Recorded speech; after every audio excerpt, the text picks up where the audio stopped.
Hey, our upgrade pace is looking solid right now, but I do think we need to push harder if we want to stay competitive. Here's the report. Well, Jeff, you should have actually, checked out the last episode, and then you might have realised that we've actually got 2 upgrades on the way, but that's none of my business. You should have clicked on the card in the top right hand corner of the screen, but you guys can do that if you want to see how exactly we got to that point and why we do have a double upgrade on the way. But welcome back, guys, to a brand new episode of Career Mode, and today we are here for episode 136. Really getting far into the series now, and only 4 more races to go after this one, and it's going to be the end of the Career Mode on this year's F1 2017 game, which is quite an incredible achievement, and I'm very proud of myself to say I got this far. But enough of the sort of talk. We are here to win a championship, guys. We can clinch the World Drivers' Championship in this episode, and the pressure is on. We are starting from the back as per usual, so today we're just going to be running practice, and this is going to be the last practice session of the season because I've run the numbers after this episode. It's mathematically impossible now to do any more upgrades on the car. I did this one because I wasn't sure and I did it as a precaution.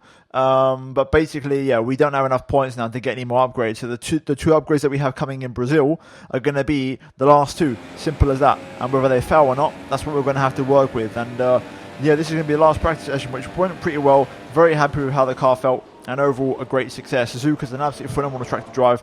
Genuine real satisfaction as a driver around here. And it is a track that's been a bit mixed to me in the past because I love the track. I've always felt quick around here.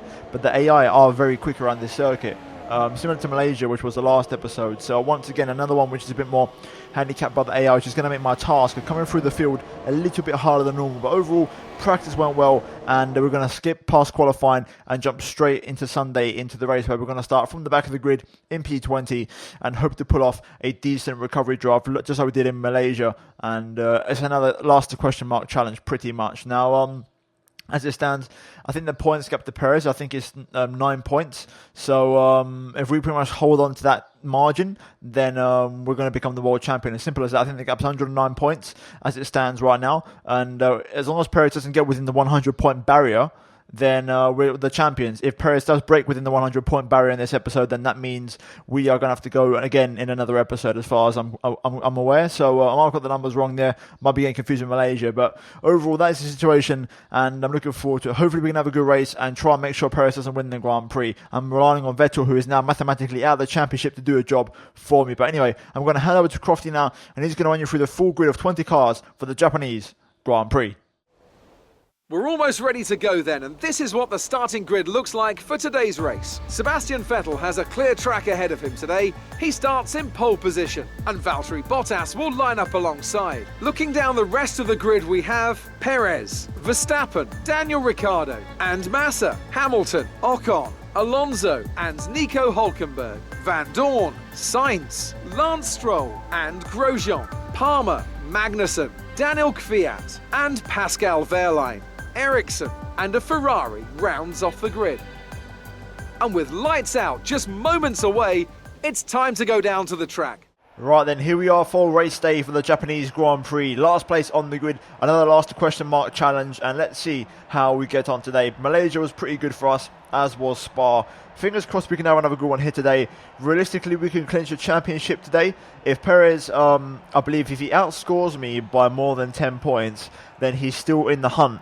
If it's less than 9, I want to say, then we're still in the hunt. Essentially, the gap right now is 109 points, I believe. So he has to get within the 100-point barrier for the next race. So he has to outscore me by a couple of points. And if I get, I'd say, a podium, I'm pretty much guaranteed a championship. I mean, Vettel's in P1, so Perez has got to win the race minimum and hope that I don't get second place. If I finish third, I think it still goes down to the next race. So Perez will be hoping that he wins the race. And if I come home third, that's not going to be enough to win the championship. I need to get second place if Perez wins. Simple as that. So it's going to be hard to win in this race, but you never know. It could happen, especially if Perez doesn't win the race. But in terms of today's race, strategy-wise, one stop on the cards, as you'd expect, starting on the hardest tyre, which is the medium, and switching over to the fastest, which is the super soft, and completely avoiding the soft compound tyre in the entirety of the Grand Prix. Pretty much the best strategy for the one stop. In terms of time difference, not a massive difference to the one below, which is the more aggressive strategy, but track position is always key around here.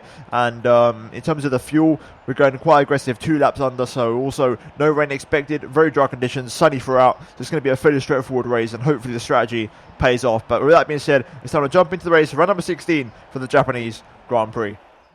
Here we go then, getting ready for the 5 red lights for the Japanese Grand Prix. And it's lights out and away we go. And Ericsson off to an absolute flyer in the Sauber. Verline again a pretty poor start. We've got a brand new engine in this car, so we're going to have some nice extra bit of horsepower as we make our way down to the first corner for the first time. Being careful here to not get our nose chopped off, because that's going to be a big problem for us. If we lose our front wing, it's going to mean already a 2-stop, so we have to be careful as we go on the outside of Verline into the SSC. Still holding on the inside there, but we're going to get way more grip and way more speed on the outside line. And so far, just the 1 position gain. It's so hard to overtake around here, you know, especially with the cars being so fast now in this career mode. You really have to sort of calculate your moves properly and take no unnecessary risks. But right now into the Degners, AI are really getting out of shape here, so we might have a chance of making some moves into the hairpin. We're going to get the power down nice and early, get a run on Danny Kvyat, pull to the inside, and also Ericsson maybe under braking, double overtake. Ericsson holding around the outside, to be fair to him, that super soft tyre, nice bit of traction, but we've got right at the back of him on the exit.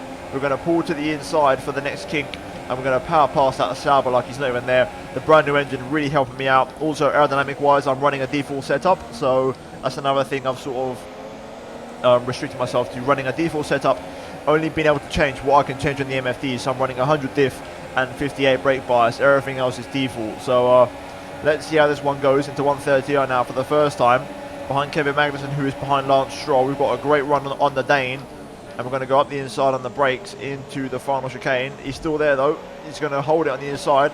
I'm going to get the power down, squeeze him out on the exit, there we go, and we're up into P16 after 1 lap. Not too bad, making good progress. We need to keep on making these moves as we go on to the start of lap number 2.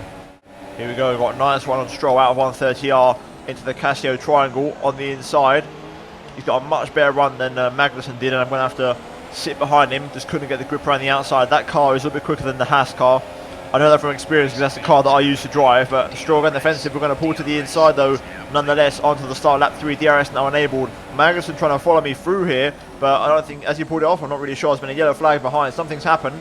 There might have been some contact between Stroll and Magnussen. Either way, we continue on here. We're caught up to a little train, which is being led by Fernando Alonso at the minute, who I believe is in P9, so something's not right with that McLaren for the second race running, and I think he's been passed by someone. But either way, Stoffel Van Dorn in the McLaren up next. The McLaren is an absolute sitting duck in a straight line. We're going to really find it easy to get past Van Dorn, I'm telling you now. We might even catch him before 130R. I'm going to have to back out of that one, unfortunately. I can't really go for the dive, it's a bit too reckless. We're going to have to get forced to the outside into the Casio triangle, which we do get done around the outside on the brakes there beautifully. But that McLaren was going absolutely nowhere in a straight line anytime soon. Yellow flag behind. I think Ericsson's got some car trouble. Either way, DRS now enabled. Personal best. Let's go chase down Jolyon Palmer. Palmer and Grosjean side by side into the S's here. Great little scrap, this one. I'm just watching it from a distance, but Palmer has got the move done. Fair play to him. That was a very nice overtake, but that's going to put Grosjean right on the back foot as we go up through the Dunlop curve and into the Degners. Grosjean might be my next prey as we are knocking on the door here and getting very close to the Haas driver. Up the inside of Degner 2. And there we go, little barge out to the outside of the track, but it's a very nice and aggressive move there, keeping our car in one piece. Palmer up next. Personal best into 1 minute 30s. Vettel doesn't lead the race. I wonder who it might be. I'm going to guess it might be Perez. I mean, that's my outside guess, because no one's really that fast apart from Vettel. So, especially forcing to bring that major upgrade this weekend. Also, as you can see just in front, it's not Alonso, it's Hulkenberg actually leading the train now. So that Renault not going particularly fast. And we are struggling to really just get really close to Palmer at the minute. He's going quite quick actually, to be fair to him. So I'm just struggling to really get that gap closed up and be close enough for an overtake. Okay, I've had a pretty decent exit out of the Spoon curve. I'm already on 2 track extents for this Grand Prix on the exit of Spoon. I keep on just running a little bit too wide. However, we are very close to this train this lap. We're going to get a massive run on Palmer. I've got to go for the outside into the Casio, but I've got on the grass and I've lost the back end there, unfortunately, trying to avoid slamming into the back of Sainz. I also got on the grass as well, so shame we couldn't make the move stick. It could have been a lot worse that we could have lost our front wing, which would have been pretty terrible at this stage in the Grand Prix. But so far, just a little bit frustrated trying to get past these guys. We'll make our way through eventually, but it's just becoming a bit of an issue at the minute. Oh wow, Max Verstappen's out of the race. in the Red Bull. There he is on the left-hand side. He's retired for the second race running. Very unfortunate for the Red Bull driver. That promotes us up into P12 now, so another position gained. Let's see if we can try and get past Palmer this lap. Alright, this time we've got a pretty good exit out the final corner. Sainz is going to be under attack from Palmer, who's got DRS on him. He's going to the inside. We're going to try and follow Palmer through here, but we just have to back out of it. Thank God I knew Palmer was going to get on the brakes there, otherwise that could have been pretty catastrophic. I could have run straight to the back of him. We are really knocking on the door now to try and get past these guys. I need to make this move sooner rather than later, and I think Palmer's going to be struggling on them tyres soon, so this might be our opportunity. Okay, this could be the one. We've got a nice run through Spoon, very close to Palmer here. He's going to get a nice consistent slipstream off of Sainz running into 130R. He might actually go for the move here on Sainz. Yes, he is. It's side by side between the two of them.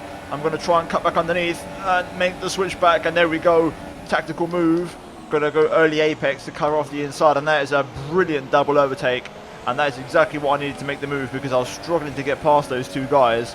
Hamilton in the pit lane, first of the early stoppers in the Mercedes, but like I said, I had to make that move work. I was really struggling to get past, and we've made it work beautifully with the switch back through 130R. So we're now into P9, into the points. Let's try and push after Alonso. Now we've got Valtteri Bottas in the other Mercedes in the pit lane. Mercedes going for quite an aggressive strategy. He's also gone to the super softs like Lewis, I believe. So Merc on a two-stopper. We've got more cars in the pit lane, including my teammate Sebastian Vettel. He could be one-stopping. I need to see what tyre he's on. Massa's one-stopping, so is Sebastian. They're both onto the medium, so that's good to see. Seb's going to rejoin us in clean air. I'm not competing with Seb now because he's mathematically not a championship contender. So as far as I'm concerned, he can win the race as far as I'm concerned, because that will help me out. Okay, we've got quite a few more cars in the pit lane now. Those who really stretched out their supers have finally come in. So we're going to momentarily take second place. There's Sergio Perez, who's rejoined on soft. So that's very aggressive from Perez. He's going to really attack Vettel because Vettel's on the medium. So Perez could be a threat for that race win. He's rejoined right behind Sebastian. So team tactics, I'm going to have to let Sebastian go here. Okay, this might go down as mixed reviews in the comments, but I am going to let Sebastian go, because if he wins, that means Perez can't actually beat me for the championship. As in, I can win. I've got a much better chance of winning the championship this race. So yeah, let's let Sebastian go. We'll just try and follow him, and then if Perez tries to make the move, we're going to try and defend as much as we can. Because if Vettel wins and Perez gets second, then he automatically misses out on 7 points for the race win, which is a massive amount when you consider that I'm 109 points clear, and that 9-point gap is crucial for the championship.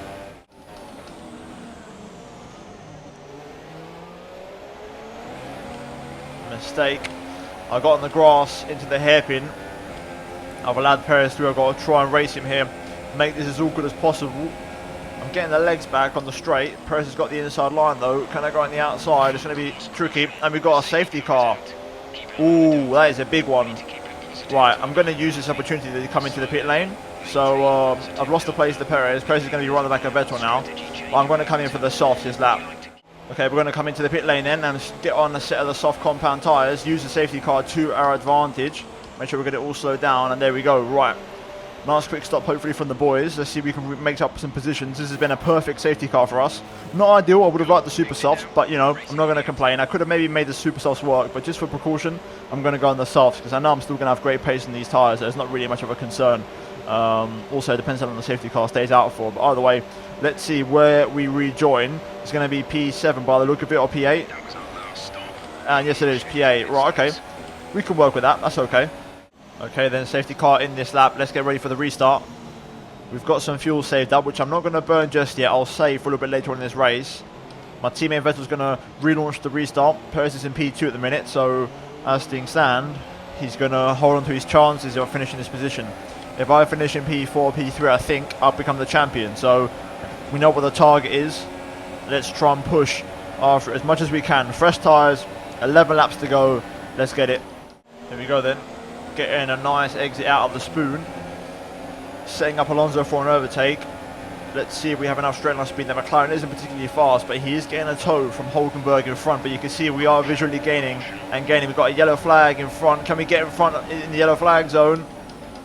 Oh, not quite. Alonso on the brakes. Really, really good there. But we've got a slow moving car. I wonder who that might be. Someone's struggling. I think it might be Sebastian who's got a problem. I'm not sure from what I can see in the distance. I can see it's all kicking off in front.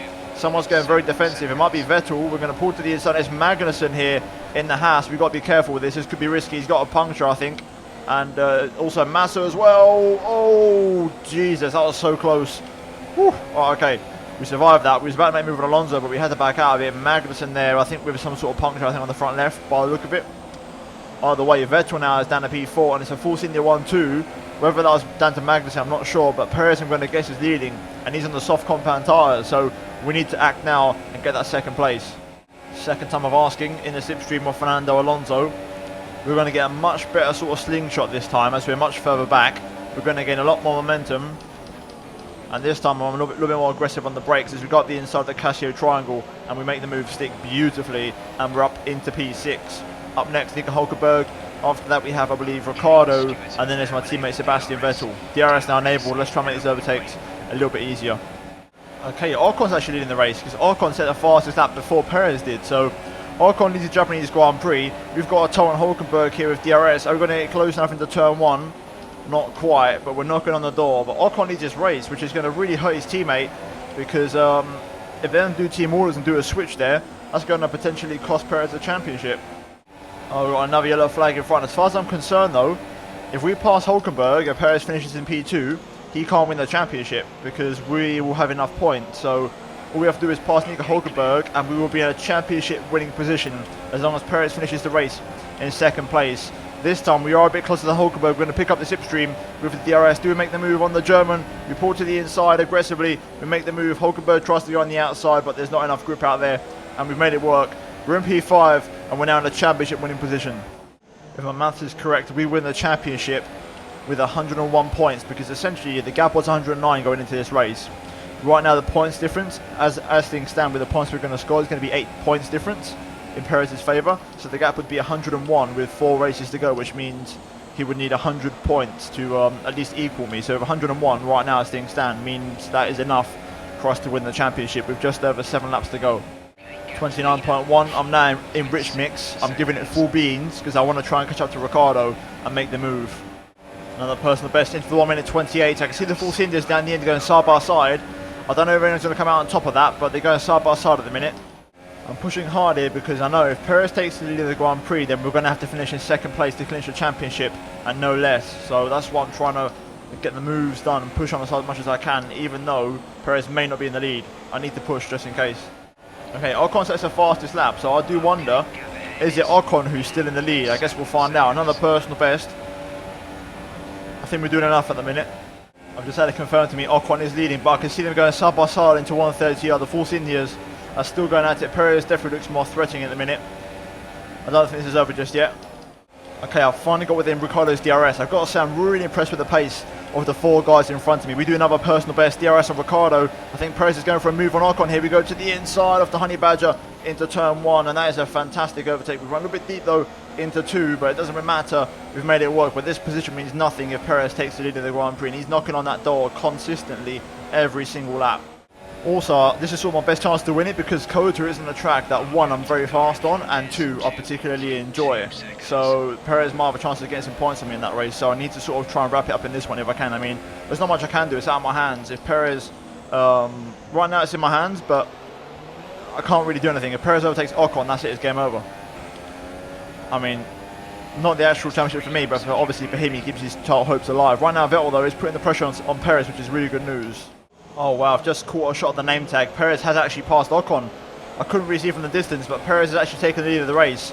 We're going on to the last lap of the Grand Prix. I need to pass Vettel and Ocon on this lap to win the championship.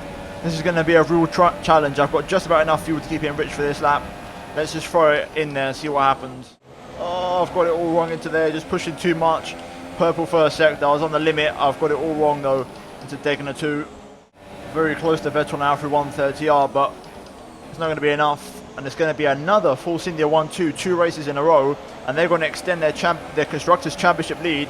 We come through the final corner though, we're not going to win the championship, but we almost bloody do. Perez keeps his championship hopes alive by a thread by winning that race. He really made it count when he made it count when it mattered the most. You know, he made the overtake on Ocon when he had to, with only about 2 laps to go, and critically he pulled off the all-important overtake on his teammates. So fair play to Perez. Under pressure, he pulled it out of the bag. I couldn't quite pull through. The AR's pace was really strong around here. You know, I could really tell I was struggling to get past Alonso, Hulkenberg, Ricardo, and I finally caught up to Vettel, but I mean, it took me so many laps to really catch him, and I was in rich mix that entire time, but Perez wins in Japan. Fair play to him. Congratulations. He keeps his hopes alive for the championship. Next time we go to Kota, which admittedly is a track that I'm a bit hit and miss with. I'm not great around, I think we have Kota, then we have Mexico, Brazil, and Abu Dhabi. So USA, Perez, I think, will have another chance of keeping his title hopes alive. And then he goes to his home race. So I've got to be wary of this. This isn't over just yet. I've got to try and still push hard. That race, I finished pretty hard than I should have, thanks to the safety car. So I shouldn't have really even been at the podium in that race, in my opinion. But anyway, we take it as it comes. 15 points for us. We fight for every single point we can get. And overall, we come home just shy of the podium. But overall, as you can see, Perez wins here at Japan. And we come home in P4. But that is your top 3. And now let's move into the final race results. Right, so looking at the final race results, it's a full senior 1-2. Perez bringing home the W, and a big win for him, that one, as he beats his teammate Ocon to first place. Vettel finishes on the podium with me just missing out in P4. Daniel Ricciardo in P5, we had Nico Hulkenberg and a brilliant Fernando Alonso in P7. Both of the Mercedes in 8th and 9th, with Roman Grosjean running out the top 10. Both of the Williams cars unfortunately missing out on the points, and further down the order, Max Verstappen retiring for the second race in succession. In terms of the driver standings, you can see we are 96 points clear of Sergio Perez. Now, it's most likely going to happen in the next race unless I crash or retire, which I haven't done all season. So it should be okay. I should be able to put it off in Kota and win the championship. Perez P2, Vettel P3. He's mathematically out of it, as I mentioned in the last race. And in terms of constructors, though, full senior 20 points clear with 4 races to go. They're really making a statement to try and win that constructors championship. So we need to be ready to try and attack them and try and bring that position back. But now let's move into the laptop and see if we can afford any more upgrades, because if not, the 2 that we have coming from Brazil are going to be the last 2 of the season. Okay, so as things stand, we can't really afford any more upgrades. 650 points isn't going to really do much for us, so we could go for a durability one and go for the control electronics. That's pretty much the best we can do, unfortunately, but I mean, it's not even like an upgrade worth making because there's only 4 races left. So as it stands, we have 4 races with 2 upgrades coming, as you can see on the right hand side there, which are going to really give us a big boost going into Brazil. So unfortunately, that is the end of the R&D, guys. I'm not going to do practice anymore this season because there's no point. We can't do any more upgrades. So yeah, hopefully you guys have appreciated it. We tried our best. What we have now is what we're going to do for the rest of the season, both to try and win the Drivers and the Constructors Championship. But hopefully you guys have enjoyed this episode of Crimo nonetheless. If you have, then please do drop a like on the video. Let's try and smash 200 likes for this episode, guys. A really entertaining race from start to finish. If you are new to the channel, please do get subscribed for daily Formula 1 and Moto GP content. Do turn notifications to not miss a single upload from me. And finally, check out these 2 videos if you have missed them. But other than that, guys, thanks for watching. Let's see you in my next video very soon. Goodbye.